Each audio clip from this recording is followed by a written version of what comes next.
they recording.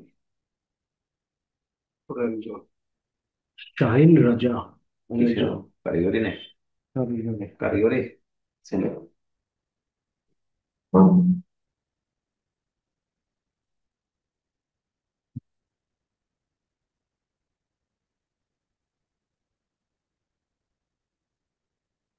সালামু আলাইকুম। Sundarban college of technology এর পক্ষ থেকে সকলকে জানাই আন্তরিক সালাম ও শুভেচ্ছা। শাহিন রাজা, শুনতে পাচ্ছেন আমার কথা? শাহিন, আমার কথা কি শোনা যাচ্ছে? হ্যালো, আমার কথা শোনা যাচ্ছে? হ্যালো, জি, আলহামদুলিল্লাহ। শোনা যাচ্ছে না? হ্যালো। হ্যাঁ, শুনতে পাচ্ছেন আমার কথা? আসসালামু শুনতে আলাইকুম। পাচ্ছেন? ওয়ালাইকুম আসসালাম। জি স্যার, শোনা যাচ্ছে। আচ্ছা, তো আমরা ইতিপূর্বে দুইটা ক্লাস নিয়েছি, আজ আমরা তৃতীয় ক্লাসে উপস্থিত হয়েছি। তো আপনাদের ক্লাসের মডেল কিন্তু আমি দিয়ে দিয়েছি ইতিপূর্বেই, আপনারা দেখেছেন কিনা জানি না। ইতিপূর্বে ক্লাসে আমি দুইটা মডেলের উপরে আলোচনা করেছি যে কিভাবে প্রশ্ন হবে, কোন প্যাটার্নের উপরে প্রশ্ন হবে সে বিষয়ে আমি কথা বলেছি, এবং মডেল দুইটা দেওয়া হয়েছে, এক এবং দুই, দুইটা মডেল দেওয়া হয়েছে প্রিভিয়াস দুইটা ক্লাস। এই মডেলটা আপনারা একটু খেয়াল করবেন। অনুরূপ প্রশ্ন হবে, অর্থাৎ এর আসলে সুনির্দিষ্ট কোনো সিলেবাস কিন্তু নাই। সিলেবাসটা হচ্ছে টোটাল গ্রামার পোর্শন থেকে যে কোনো ধরনের গ্রামার আসতে পারে। তো প্রিভিয়াস যে পরীক্ষাগুলো হয়েছে তার উপরে ভিত্তি করে কয়েকটি গ্রামার গুরুত্বপূর্ণ। তো তার মধ্যে আজকে আমরা কম্পিটিং এর উপরে একটু কথা বলবো, কম্পিটিং সেন্টেন্সের উপরে কথা বলবো। তো আমরা যে মডেলটা দিয়েছি এই মডেলের প্রথমে কিন্তু একটা প্যাসেজ থাকবে। এটা আমি প্রিভিয়াস ক্লাসে আপনি আলোচনা করেছি। প্যাসেজ থাকবে, প্যাসেজের উপরে ভিত্তি করে এমসিকিউ থাকবে। ওখানে ট্রু ফলস থাকতেও পারে, নাও পারে, এবং প্রশ্ন থাকবে। এই দুইটা বিষয়ের সম্পৃক্ততা কিন্তু আপনার প্যাসেজের আলোকেই হবে, প্যাসেজের উপরে ভিত্তি করেই হবে। আবার ওখানে অপশনে একটা জিনিস আসতে পারে, ব্র্যাকেট ভার্ব, যেটা আমরা ইন্টারমিডিয়েট ক্লাস বা মেবি এসএসসি ক্লাসেও কিন্তু আমরা পড়েছি। ওই যে আর ব্র্যাকেট ভার্ব যেগুলো আমরা করেছি অনুরূপ এই অপশনগুলো থাকতে পারে। তবে এমসিকিউ এবং প্রশ্ন, অর্থাৎ শর্ট কোশ্চেন যেটাকে বলা হয়, এটা কিন্তু থাকবেই প্যাসেজের উপরে। এই দুইটা জিনিস কনফার্ম থাকবে, এর সাথে ব্র্যাকেট ভাগ, আবার মাঝে মাঝে সামারিও আসতে দেখা যায়। তো সব মিলে আপনারা প্যাসেজের উপরে একটা প্রস্তুতি নেবেন। বেশ কিছু প্যাসেজ আমি চেষ্টা করব সিলেকশন করে দেওয়ার। তো প্যাসেজগুলো আসলে কমন আসবে এমনটি নয়, কিন্তু অনুরূপ প্যাসেজ আসবে। আর প্যাসেজের উপরে ভিত্তি করে আমি কিন্তু আবারও বলছি যে এমসিকিউ থাকবেই এবং প্রশ্ন থাকবে, এ দুটো কনফার্ম থাকবে। তবে মাল্টিপুল, তবে ট্রু ফলস এটা থাকতেও পারে, নাও পারে। ব্র্যাকেট ভাগ এটাও একই, অর্থাৎ এগুলো কিন্তু অল্টারনেটিভ, একটা থাকলে আর একটা থাকবে না। সামারি এবং আরেকটা রয়েছে make a list of 5 things, যেটাকে আমরা বলি, অর্থাৎ পাঁচটা তথ্য সম্পৃক্ত করা, যেটা ইন্টারমিডিয়েট লেভেলে বোধহয় আপনারা পড়েছেন। তো এই কয়েকটা অপশন ঘুরে ফিরে আসবে, সবগুলো নয়।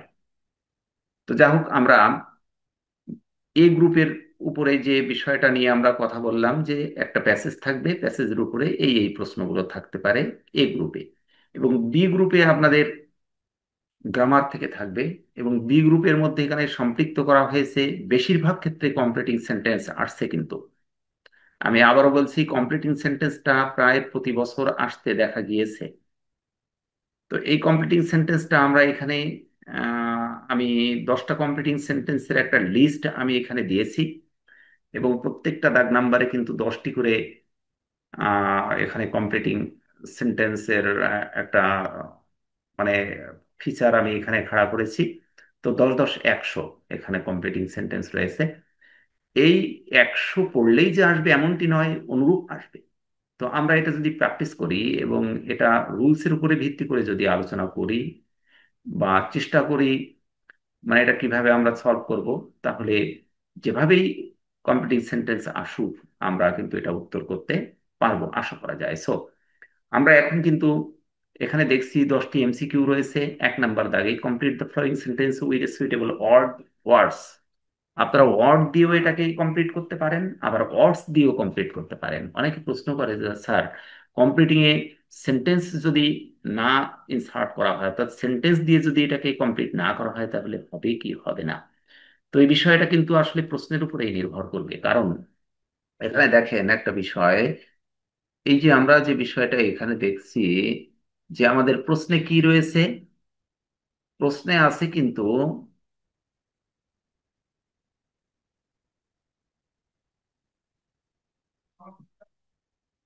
এই যে প্রশ্নটা আমরা এখানে দেখছি, যে complete the following sentence with a suitable word or words. আমরা এটাকে হয় ওয়ার্ড দিয়ে করব, নইলে ওয়ার্ডস দিয়ে করব।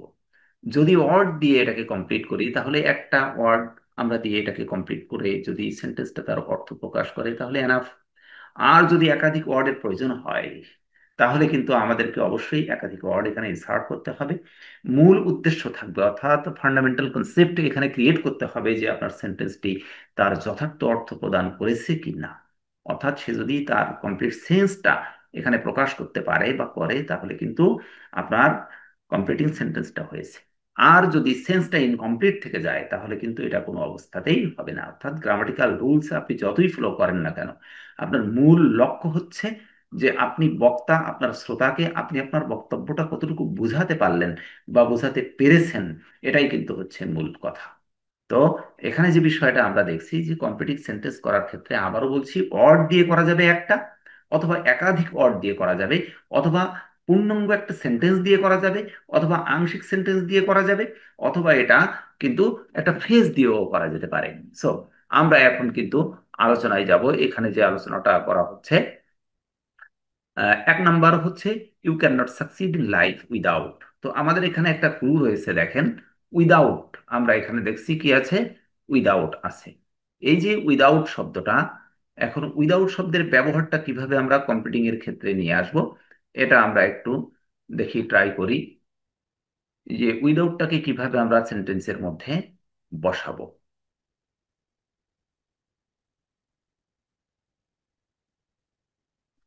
আমরা দেখি এখানে উইদাউট রয়েছে, দেখেন। এই যে এই সেন্টেন্সের মধ্যে কিন্তু এই যে উইদাউট শব্দটা লক্ষ্য করা যাচ্ছে।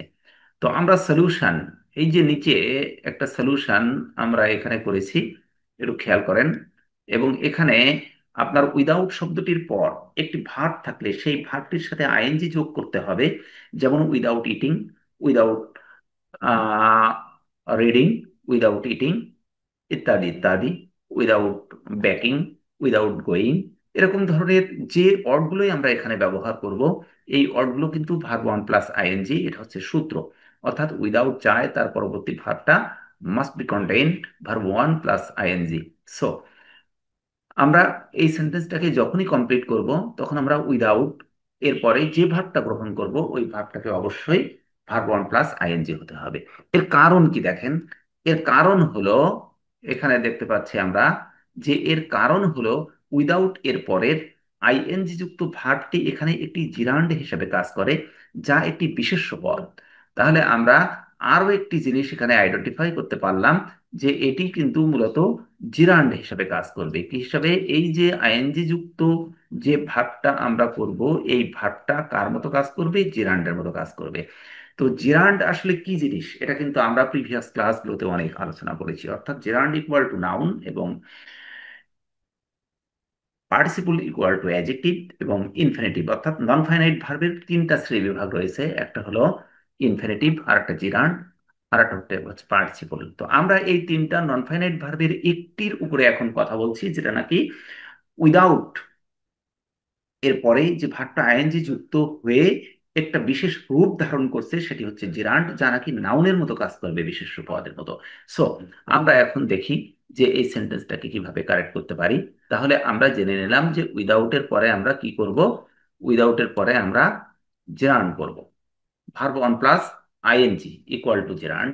এখানে দেখেন, আমরা এখানে যে অ্যান্সারটা পেয়েছি, এই যে উইদাউট, উইদাউটের পরে যে অ্যান্সারটা আমরা এখানে দেখছি, এটা হচ্ছে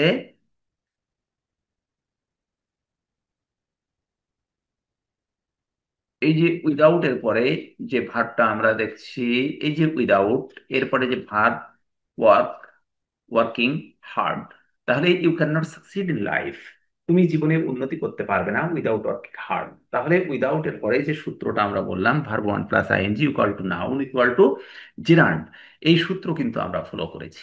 এখন যদি আমরা এখানে লিখি you can not succeed in life without doing that, is appropriate but not accurately appropriate. এটাকে আমরা একেবারেই অ্যাপ্রোপ্রিয়েট বলবো না, উইদাউট ওয়ার্কিং হার্ডটাই হচ্ছে অ্যাপ্রোপ্রিয়েট। এটা কিন্তু অ্যাপ্রোপ্রিয়েট বেশি। তাহলে উইদাউট ওয়ার্কিং হার্ড অর্থাৎ কঠোর পরিশ্রম ছাড়া তুমি কোনো অবস্থাতে উন্নতি করতে পারবে না। এটা কিন্তু অর্থগত দিক দিয়ে কোনো সমস্যা এখানে নাই। যদি অর্থগত দিক দিয়ে কোনো সমস্যা থাকতো, any confusion is created in this sentence depending on the meaning of this sentence, তাহলে কিন্তু এটা ইটস নট কারেক্ট, অর্থাৎ এটা সঠিক হতো না। অর্থাৎ অর্থগত দিক দিয়ে এটাকে অবশ্যই সামঞ্জস্যশীল হতে হবে। অর্থাৎ যদি বলা হয় you can not succeed in life without doing that, এটাও আসলে গ্রহণযোগ্য। উইদাউট ওয়ার্কিং হার্ড, এটাও গ্রহণযোগ্য। যদি বলা হয় you can not succeed in life without reading more, এটাও কিন্তু গ্রহণযোগ্য।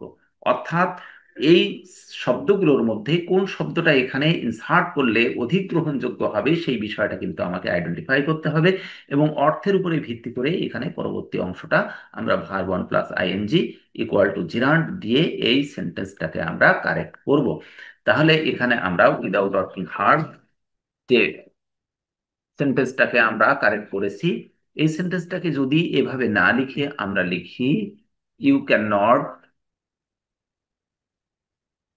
ওয়ার্ক হার্ড, আমরা এখানে লিখলাম যে ইউ ক্যান নট, ওয়ারে লিখলাম এটা you can not succeed in life without working hard. এটা না লিখে আমরা কি করব, উইদাউট রিডিং মোর, আমরা রিডিং মোর লিখলাম, রিডিং মোর। এটা কিন্তু appropriate, there is no problem in this option. এই অপশনে আসলে এটা কোনো প্রবলেম নয়। অর্থাৎ আমার মূল সূত্র হচ্ছে উইদাউট এর পরে ভার্ব ওয়ান প্লাস আইএনজি, এটাই হচ্ছে সূত্র। তো গেল, আমরা এখন দ্বিতীয় সেন্টেন্সটি দেখব। দ্বিতীয় সেন্টেন্সটি কি আছে, to be a good cricketer you have to, to be a good cricketer you have to. এই যে হ্যাভ টু শব্দটা এখানে আমাদের রয়েছে, এই হ্যাভ টুটা দেখেন, এই হ্যাভ টু এর জন্য আমরা কোন সূত্র গ্রহণ করব, এটা কিন্তু এখানে আমাদের এই যে নোটে আছে হ্যাভ টু। হ্যাভ টু এর পরে মূল ক্রিয়াপদ অর্থাৎ ভার্ব বসে, যা টু এর পর ব্যবহৃত হয়। এই ক্রিয়াপদটি ইনফিনিটিভ অর্থাৎ বেস ফর্ম হয়, যেমন to go, to do, to eat, হ্যাঁ টু ওয়ার্ক, এরকম ধরনের যে শব্দগুলো বসবে এই টু এর পরে ভার্ব অন বসতে হবে। আমরা প্রিভিয়াস যে অংশটা দিয়ে কথা বলেছি যে সেন্টেন্সটা উইদাউট, এই উইদাউট এর পরে কিন্তু verb one plus ING, but to এর পরে যে ভার্বটা বসবে এটা কিন্তু to plus verb one equal to infinitive. তাহলে এখানে আমরা কিন্তু কি করছি, এটা নিয়ে আসলাম ইনফিনিটিভ। দেখেন এই যে ইনফিনিটিভ অর্থাৎ বেস ফর্ম, বেস ফর্মে এটাকে আমরা ইনফিনিটিভ ব্যবহার করেছি, অর্থাৎ টু এর পরে টু প্লাস ভার্ব ওয়ান নয়, to plus to plus verb one আমরা ব্যবহার করব। তাহলে without plus verb one plus ING আর টু প্লাস ভার্ব ওয়ান। দেখেন আমরা উইদাউটের ক্ষেত্রে, উইদাউটের ক্ষেত্রে আমরা কি করেছি, without plus verb one plus ING, এটা আমাদের সূত্র ছিল। বাট হ্যাভ টু এর পরে আমরা ভার্ব অন কিন্তু দিয়েছি। হ্যাভ টু এর পরে আমরা কি করছি, have to plus verb on দিয়েছি, অর্থাৎ হ্যাভ টু এর পরে ভার্ব অন হবে। এখন আমরা এক্সাম্পলটা দেখি এখানে, I have to go to the market, I have to go to the market, আমাকে বাজারে যেতে হবে।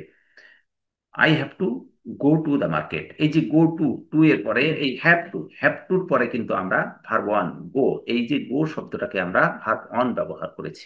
এবং এটাই আমাদের আলোচ্য বিষয় যে হ্যাভ টু এর পরে ভার্বের বেস ফর্ম হবে। তবে সব থেকে বড় কথা হচ্ছে হচ্ছে অর্থটা কিন্তু অবশ্যই সামঞ্জস্যশীল হতে হবে।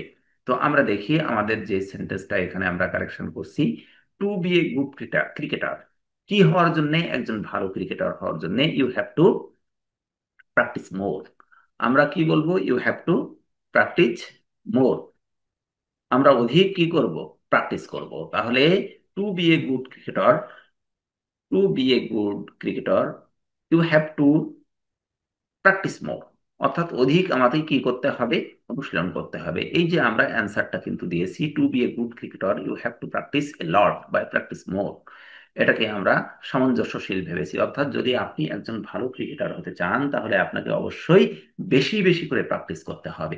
ঠিক অ্যাকর্ডিংলি এই যে উদাহরণগুলো আমরা এখানে দিয়েছি, দেখেন, I have to go to the market, আমাকে বাজারে যেতেই হবে। নাম্বার টু উদাহরণটা আমরা এক্সাম্পলটা দিয়েছি, দেখেন এখানে, she has to finish her home work, তাকে তার বাড়ির কাজ শেষ করতে হবে। তারপরে we have to study tonight, আমাকে আজ রাতে পড়তে হবে। এরকম ধরনের যত উদাহরণ আমরা এখানে ইনসার্ট করব না কেন, সকল উদাহরণগুলো কিন্তু টু প্লাস ভার্ব ওয়ান, অর্থাৎ টু প্লাস ভার্ব ওয়ান অর্থাৎ বেস ফর্ম ব্যবহার করতে হবে। তবে সব থেকে গ্রহণযোগ্য বিষয় এই যে আপনাকে অবশ্যই অর্থের সাথে সঙ্গতিশীল হতে হবে। এরপরে দেখেন আমরা আফটার নিয়ে কথা বলি, আরেকটা সেন্টেন্স। পরবর্তী সেন্টেন্স আমাদের কি আছে এখানে? আফটার। তো যে সেন্টেন্সটি আমরা এখানে ব্যবহার করেছি, দেখেন, আফটার দিয়ে, টক টু মি, আমার সাথে কথা বলো, আফটার ইউ। এ পর্যন্ত আমাদের কিন্তু এই কমপ্লিটিং এর প্রথম অংশটা আমাদেরকে দিয়ে দেওয়া হয়েছে। আমরা পরবর্তী অংশটা নিয়ে কথা বলবো এখানে। পরবর্তী অংশে আমরা দেখি, তাহলে সেন্টেন্সটা আসলে ছিল কিরকম। এই যে আমাদের এখানে কিন্তু কমপ্লিটিং চাওয়া হয়েছে আমাদের। তো এই কমপ্লিটিং এ দেখা যাচ্ছে টক টু মি আফটার, এ পর্যন্ত লেখা হয়েছে। এখন আফটার শব্দটি প্রধান ব্যবহার হলো পরে বা পরেই বোঝানো যায় একটি নির্দিষ্ট সময়, স্থান বা ঘটনার পরে কোনো কিছু ঘটছে তা নির্দেশ করে। এর ব্যবহার প্রধানত একটি অব্যয়, প্রিপজিশন বা সংযোজক কনজাংশন হিসেবে হয়। এটি সময়, ক্রম বা স্থানিক নির্দেশ বোঝাতে ব্যবহৃত হয়। তো talk to me after, talk to me after you have finished your work. যদি আমরা এটাকে ব্যবহার করি, টক টু মি, কথা বলো আমার সাথে, after you have finished your work, তোমার কাজ শেষ করার পরে তুমি আমার সাথে কথা বলো, অর্থাৎ শেষ হওয়ার পরে কথা বলো। তো এখানে কিন্তু আফটার এর, আফটার এবং বিফোর, এই দুইটা বিষয়ের সম্পৃক্ততা লক্ষ্য করা যায়। তো আফটার এবং বিফোরের মূল সূত্র হচ্ছে আফটারের পরবর্তীতে পাস্ট পারফেক্ট টেন্স হবে এবং বিফোরের পূর্বে পাস্ট পাস্ট পারফেক্ট টেন্স হবে। আর একটা অংশ যদি পাস্ট পারফেক্ট টেন্স হয় তাহলে কিন্তু অপর অংশটি পাস্ট ইনডেফিনিট টেন্স হবে। এটাই হচ্ছে সূত্র। বাট এখানে টক টু মি, এই অংশটা কিন্তু প্রেজেন্ট ইনডেফিনিট টেন্স রয়েছে, অর্থাৎ ইম্পারেটিভ সেন্টেন্সে প্রেজেন্ট ইনডেফিনিট ফর্মে আছে। সো আমরা পরবর্তী অংশকে কি করলাম? প্রেজেন্ট পারফেক্ট টেন্সে নিয়েছি। অর্থাৎ এই আফটারের পূর্ববর্তী অংশটা যদি প্রেজেন্ট ইনডেফিনিট টেন্স থাকে, এটা যদি প্রেজেন্ট ইনডেফিনিট, এই অংশটাকে আমরা কি করেছি? প্রেজেন্ট ইনডেফিনিট যদি থাকে, মাঝখানে আমরা কি করব? আফটার, এটাকে আমরা ইনসার্ট করব, আফটার, এটাকে আমরা ইনসার্ট করব। পরবর্তীতে আমরা প্রেজেন্ট পারফেক্ট, পরবর্তীতে আমরা কি করব? প্রেজেন্ট পারফেক্ট, এই টেন্সটা আমরা ব্যবহার করব এখানে। বাট যদি আফটারের পরবর্তী অংশ, আফটার পূর্বের অংশটা যদি পাস্ট ইনডেফিনিট হয়,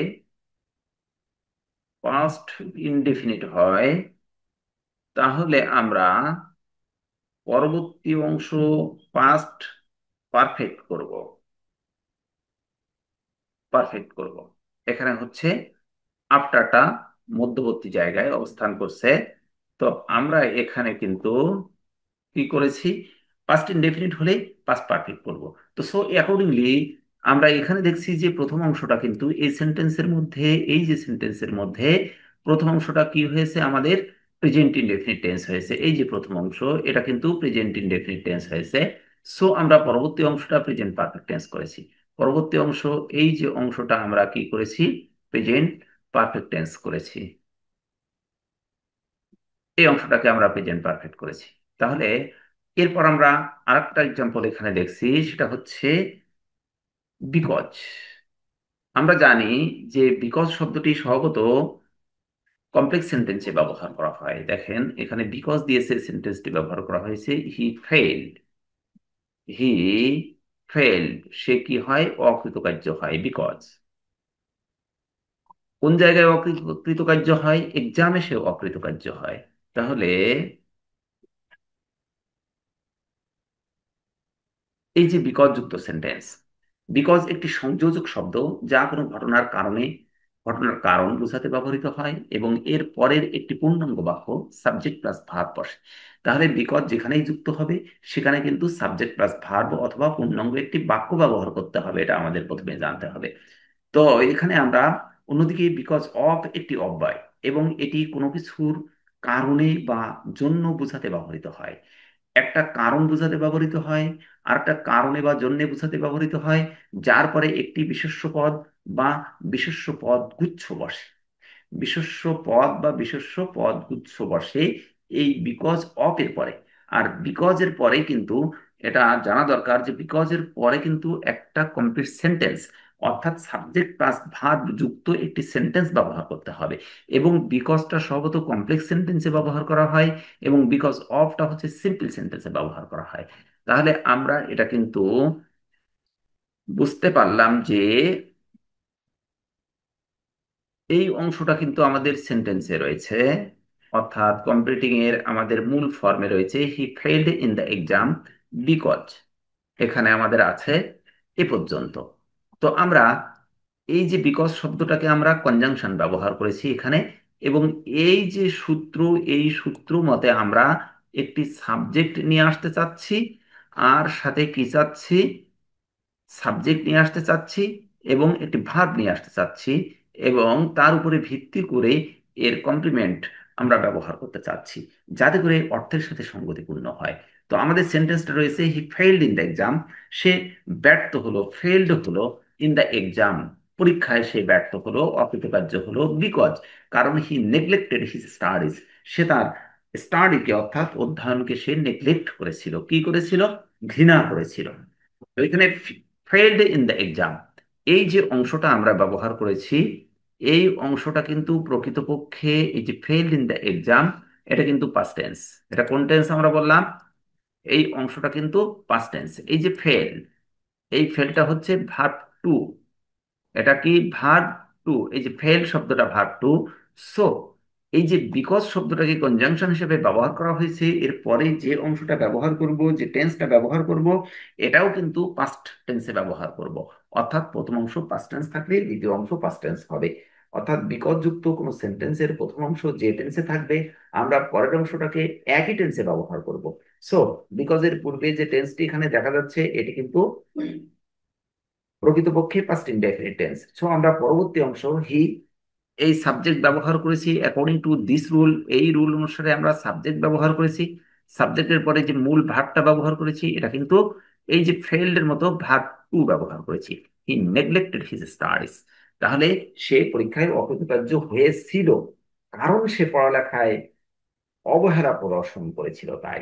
তাহলে সূত্র মতে বিকজ এর পূর্বে যে টেন্স ছিল, আমরা পরবর্তীতে সেই টেন্স দিয়েছি, শুধু অর্থের সাথে সঙ্গতি বিধানের লক্ষ্যে সামঞ্জস্যশীল একটা সেন্টেন্স এখানে আমরা ব্যবহার করেছি। তাহলে আমরা বুঝলাম বিকজ যুক্ত সেন্টেন্সের উভয় পাশে একই টেন্স বা জিরো কন্ডিশন ব্যবহার করতে হবে। এটা আমরা খেয়াল করব যখন আমরা কম্পিটিং করব। এরপরে দেখেন আমরা পঞ্চম নাম্বার যে প্রশ্নের উপরে আসছি, এটা হলো অ্যাজ এর ব্যবহার। এই সেন্টেন্সটিতে অ্যাজ রয়েছে, choose only such friend as. এই যে এই পর্যন্ত আমাদের এটা প্রশ্ন, এই যে আমরা দেখতে পাচ্ছি প্রশ্নটা হচ্ছে কি, চুজ অনলি, এটা হচ্ছে question. Choose only such friend as, অর্থাৎ অ্যাজ এর ব্যবহারটা, অ্যাজ এর ব্যবহার ব্যাপক, এটি একটি সংযোজক ও অব্যয়। সংযোজক অব্যয়, কনজাংশন, প্রিপজিশন হিসেবেও এটা ব্যবহার দুটি কাজ করে। দুটি ঘটনার মধ্যে সম্পর্ক স্থাপন করা, যেমন she enjoys all kinds of music as I, she enjoys সে উপভোগ করে, অল কাইন্ডস অফ মিউজিক সমস্ত ধরনের মিউজিক ব্যবহার করে, অ্যাজ আই ডু যেমন আমি করি, সে পছন্দ করে সব ধরনের মিউজিক যেমন আমি করি। এবং দুটি ঘটনার একই সময়ে ঘটা বোঝাতে, যেমন সে মেট হিম অ্যাজ শি ওয়াজ, দুটো ঘটনা একই সময় বোঝাতে অ্যাজ ব্যবহার করা হয় অফ লিভিং। এছাড়া এটি একটি ক্রিয়া বিশেষণ অ্যাডভার্ব হিসেবে ব্যবহৃত হয়, তাহলে বোঝা গেল এটি কনজাংশন, প্রিপজিশন এবং অ্যাডভার্ব হিসেবে ব্যবহার করা হয়, হিসেবেও ব্যবহৃত হয়, যেখানে এটি তুলনা বা ডিগ্রির মতো তথ্য প্রকাশ করে। তাই এখানে দেখা যাচ্ছে কোশ্চেনটা আছে কি, চুজ অনলি ছাস ফ্রেন্ড অ্যাজ। তাহলে এখানে আমরা কি করব, অ্যাজ ইউ ক্যান ট্রাস্ট, যেমন তুমি কি করো, ইউ ক্যান ট্রাস্ট, তুমি বিশ্বাস করতে পারো। চুজ অনলি সাস ফ্রেন্ড, এরকম ধরনের বন্ধুকে পছন্দ করো। অ্যাজ ইউ ক্যান ট্রাস্ট, যাকে তুমি পছন্দ করো, এরকম ধরনের বন্ধুকে কি করো, বাছাই করো। তো এখানে এই অ্যাজটা ব্যবহার করা হয়েছে সেন্টেন্সের সাথে সঙ্গতি রেখেই, কিন্তু আমরা পরবর্তী অংশ you can trust, you can believe এরকম ধরনের শব্দ বা সেন্টেন্স গুলোকে আমরা ব্যবহার করতে পারি। You can trust, you can believe, you can faith, এই ধরনের শব্দগুলোকে আমরা ব্যবহার করতে পারি। এরপর আমরা আরেকটি নোট দেখছি, বিফোর এর ব্যবহারকে কয়েকটি ভাগে ভাগ, বিফোর যুক্ত সেন্টেন্স দেখি আমরা এটা।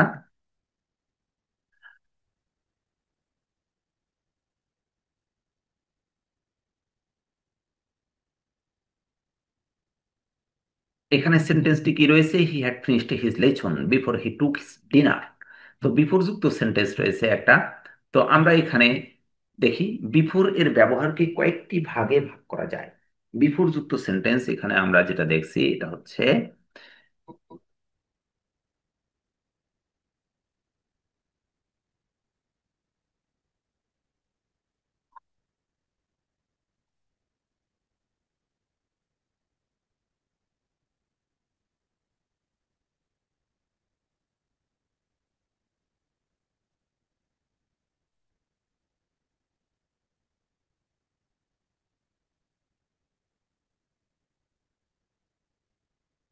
আসলে সেন্টেন্সটি ছিল এরকম, এ পর্যন্ত ছিল, আমরা এটাকে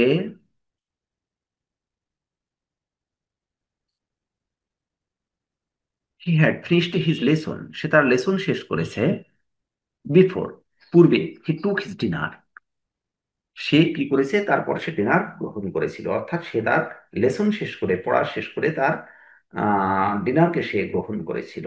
তো এখানে বিফোর আছে কনজাংশন হিসাবে, যে বিফোরটার পূর্বে আমরা দেখেছি পাস্ট পারফেক্ট টেন্স এবং পরবর্তীতে পাস্ট ইনডেফিনিট টেন্স। তো এখানে সূত্র হচ্ছে আফটার এবং বিফোরের সূত্রটা হচ্ছে স্পষ্ট, যেটা আমরা এখন দেখব। বিফোরটা আমরা আগে দেখি।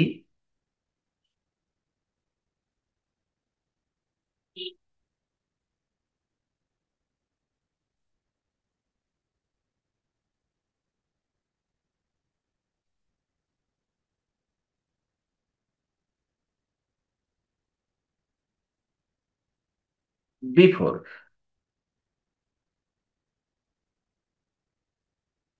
পূর্বে হচ্ছে past tense, past perfect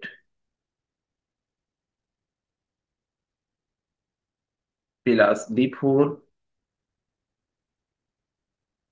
plus past indefinite,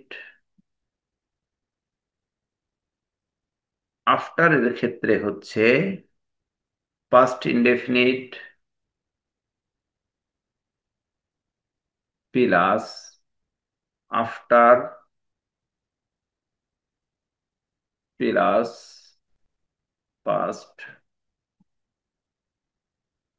perfect. তাহলে আমরা এই যে সূত্র দুটো দেখলাম, যে যখন সেন্টেন্সের মধ্যে বিফোর বসবে তখন তার পূর্বে পাস্ট পারফেক্ট টেন্স হবে, আর যখন সেন্টেন্সের মধ্যে আফটার বসবে তখন তার পরে কিন্তু কি হবে, এই যে বিফোর বসলে আমরা, বিফোর মানে হচ্ছে পূর্বে, এবং এর অর্থ হচ্ছে বিফোর পূর্বে, সঙ্গত কারণে পূর্বে পাস্ট পারফেক্ট, আর আফটার পরে সঙ্গত কারণে আফটার এর পরে হচ্ছে পাস্ট পারফেক্ট টেন্স। এটা আমরা মনে রাখবো। এবং এই সূত্র অনুযায়ী যদি আমরা সেন্টেন্সকে অর্থের সাথে সঙ্গতি বিধান করে একটা বাক্যাংশ অথবা বাক্য, একটা বাক্য ব্যবহার করতে পারি, সেই ক্ষেত্রে আমাদের কমপ্লিটিংটা সহজ হয়ে যাবে। তো এখানে আছে he had finished his lesson before, সে তার লেসন শেষ করেছিল বিফোর তার পূর্বে সে কি করলো? হি টুক হিজ ডিনার। সে কিন্তু ডিনার ডিনার গ্রহণ করলো। তাহলে এখানে কিন্তু বিফোর এবং আফটারের সূত্রটা হচ্ছে এই: বিফোরের পূর্বে পাস্ট পারফেক্ট, আর আফটারের পরে হচ্ছে পাস্ট পারফেক্ট।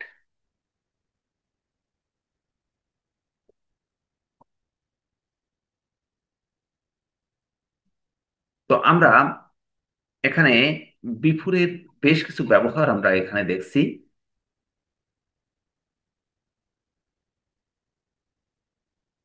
বিফোরের ব্যবহারকে কয়েকটি ভাগে ভাগ করা যায়: সময়ের আগে বোঝাতে, কোনো কিছু সম্মুখে বা সামনে বোঝাতে, এবং তুলনামূলক ভাবে গুরুত্বপূর্ণ কিছু বোঝাতে। এটি একটি প্রিপজিশন, কনজাংশন বা অ্যাডভার্ব হিসেবে ব্যবহৃত হতে পারে। সময়ের আগে বোঝাতে, কোনো নির্দিষ্ট সময়ের আগে কিছু ঘটা বোঝাতে বিফোর ব্যবহৃত হয়। উদাহরণ হচ্ছে he will get back before lunch. সে দুপুরের খাবারের আগেই ফিরে আসবে। তারপরে হচ্ছে কি, he will get back before lunch. এরপরে হচ্ছে উদাহরণ, হি কেম বিফোর লাঞ্চ। সে দুপুরে খাবারের আগে এসেছিল। হি কেম বিফোর লাঞ্চ। সে লাঞ্চের আগে এসেছিল। এখানে কিন্তু বিফোরটা কোনো নির্দিষ্ট সময়ের আগে কিছু ঘটা বোঝাতে ব্যবহার করা হয়েছে। তো সম্মুখে বা সামনে বোঝাতে আমরা বিফোর ব্যবহার করি, যেমন হি স্টুড বিফোর মি। সে আমার সামনে দাঁড়িয়েছিল। তুলনামূলকভাবে তুলনামূলকভাবে গুরুত্বপূর্ণ বোঝাতে বিফোর ব্যবহার করা হয়। যেমন কোনো কিছুর চেয়ে অন্য কিছুকে বেশি গুরুত্ব বা প্রাধান্য দেওয়া বোঝাতে বিফোর ব্যবহার করা হয়। উদাহরণ যেমন, he puts his work before everything. সে সবকিছু তার কাজের চেয়ে বেশি গুরুত্ব দেয়। He puts his work before everything. এখানে বিফোর শব্দটা কিন্তু গুরুত্ব অর্থে ব্যবহার করা হয়েছে। এখন ব্যাকরণগত ব্যবহার, প্রিপোজিশন। যখন বিফোর কোনো নাউন বা প্রোনাউনের আগে বসে, যেমন হি কেম বিফোর লাঞ্চ। সে লাঞ্চের পূর্বে এসেছিল। এখানে দেখেন, একটা নাউন বা প্রোনাউনের পূর্বে যখন বিফোর বসবে, তখন এটি কিন্তু প্রিপোজিশন হিসেবে ব্যবহার করা হবে। কারণ আমরা ইতিপূর্বে বলেছি এটি প্রিপোজিশন, কনজাংশন এবং অ্যাডভার্ব হিসেবে ব্যবহার করা যায় বিফোরটা। তো আপনাকে একটা সেন্টেন্স দিয়ে জাস্ট কি করলো, এখানে একটা সেন্টেন্স বললো যে হি কেম বিফোর লাঞ্চ। এখানে এই সেন্টেন্সটা আপনাকে বলা হলো যে হি কেম বিফোর লাঞ্চ। সে লাঞ্চের পূর্বে এসেছিল। Here is the word before is treated as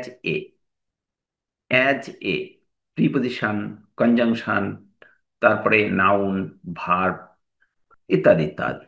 তো আমরা আসলে কোনটাকে সিলেক্ট করব? Which is selected in this position? Here is the word before is stated as a preposition because the word preposition is inserted before the noun. নাউনের পূর্বে কিন্তু এই odd বিফোরটা ব্যবহার করা হয়েছে। যখন এটা নাউনের পূর্বে, নাউন বা প্রোনাউনের পূর্বে ব্যবহার করব এই বিফোরটা, তখন কিন্তু আলটিমেটলি এই বিফোর শব্দটা নাউন, ওই প্রিপজিশন হয়ে যাবে। এখন দেখি আমরা বসার ভিন্নতার কারণে কখনো কখনো কনজাংশন এবং কখনো কখনো অ্যাডভার্ব হিসেবে কাজ করে। তাহলে আমরা কিন্তু এক নাম্বার যেটা বুঝেছি এখানে, সেটা হলো কনজাংশনের ব্যবহার। এটা কনজাংশনটা কখন হবে? যখন এই বিফোর শব্দটা নাউন বা প্রোনাউনের পূর্বে ব্যবহার করা হবে। এটা আমাদের জেনে রাখা দরকার, কারণ কখনো কখনো একটি সেন্টেন্স দিয়ে বিফোরটাকে আন্ডারলাইন করে বলবে যে এটি কনজাংশন না প্রিপজিশন বা অ্যাডভার্ব। তাহলে কিন্তু আমরা সঙ্গত কারণে একটা দ্বিধার মধ্যে আটকে যাব, কারণ এই before is used as a conjunction, preposition and adverb. যেহেতু এই পিভট শব্দটা কনজাংশন হিসেবে এর ব্যবহারটা যেমন লক্ষণীয়, তেমনি এটা প্রিপজিশন হিসেবে এর ব্যবহার লক্ষণীয়, আবার এটা অ্যাডভার্ব হিসেবে ব্যবহার লক্ষণীয়। কিন্তু কখন এটা প্রিপজিশন, কখন অ্যাডভার্ব এবং কখন এটা কনজাংশন হিসেবে ব্যবহার করা হবে, সেটি আমাদের জানা অত্যন্ত জরুরি। তো আমরা প্রথম বিষয়টা আমরা জানতে পারলাম যে কনজাংশন হিসেবে ব্যবহার হবে তখনই বিফোর, যখন নাকি বিফোরটা কোনো নাউন বা প্রোনাউনের পূর্বে ব্যবহার করা হবে। যেমন দ্য পেশেন্ট, সরি,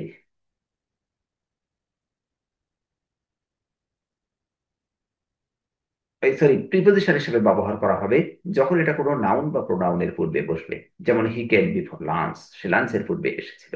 এখানে here is the word before stated as preposition. এরপরে নাম্বার টু, আমরা কনজাংশন। এখানে দেখছি কি কনজাংশন। তো আমরা দেখি কনজাংশনটা হচ্ছে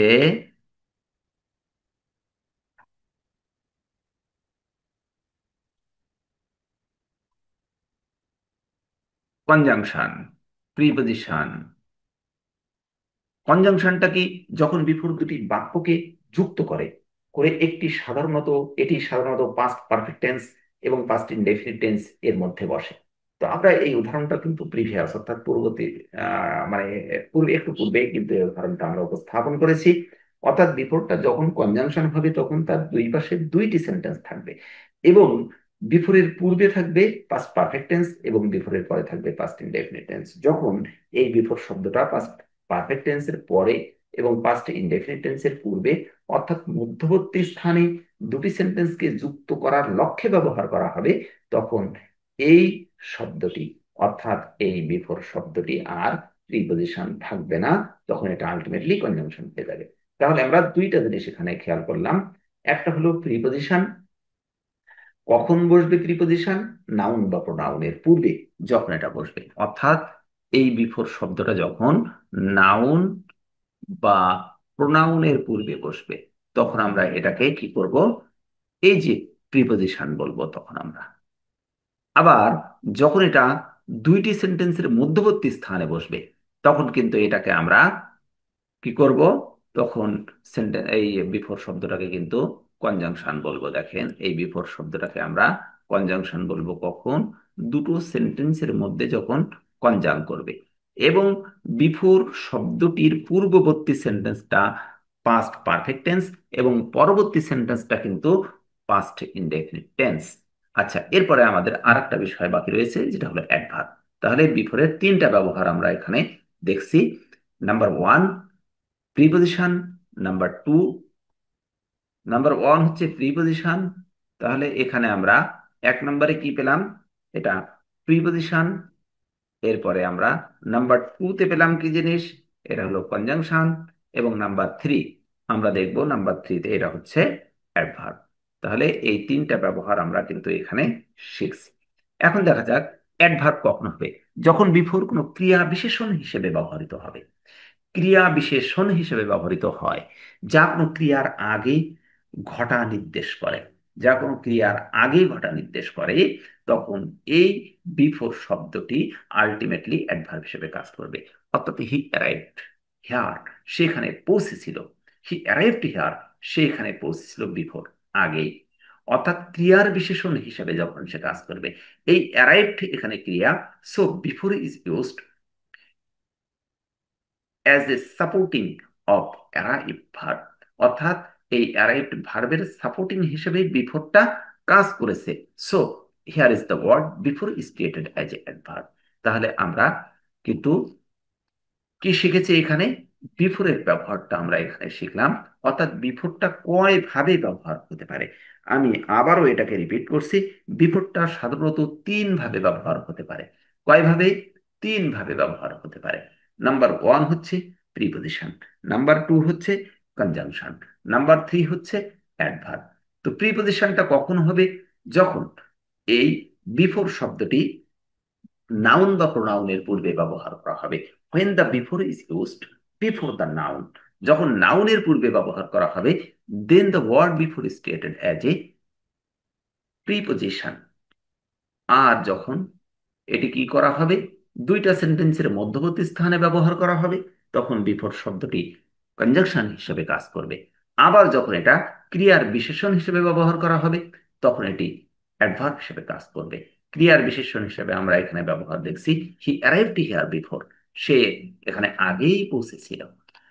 তো আমরা যে মূল সেন্টেন্সটা নিয়ে কথা বলছিলাম, he had finished his lesson, সে তার লেসন শেষ করেছিল। দেখেন, এই যে বিফোর ওয়ার্ডটা, এই বিফোর ওয়ার্ডের পূর্বে কিন্তু had finished past perfect tense করা হয়েছে এবং বিফোরের পরে টুক, এই শব্দটা হলো মূল ভার্ব, এটা ভার্ব টু করা হয়েছে।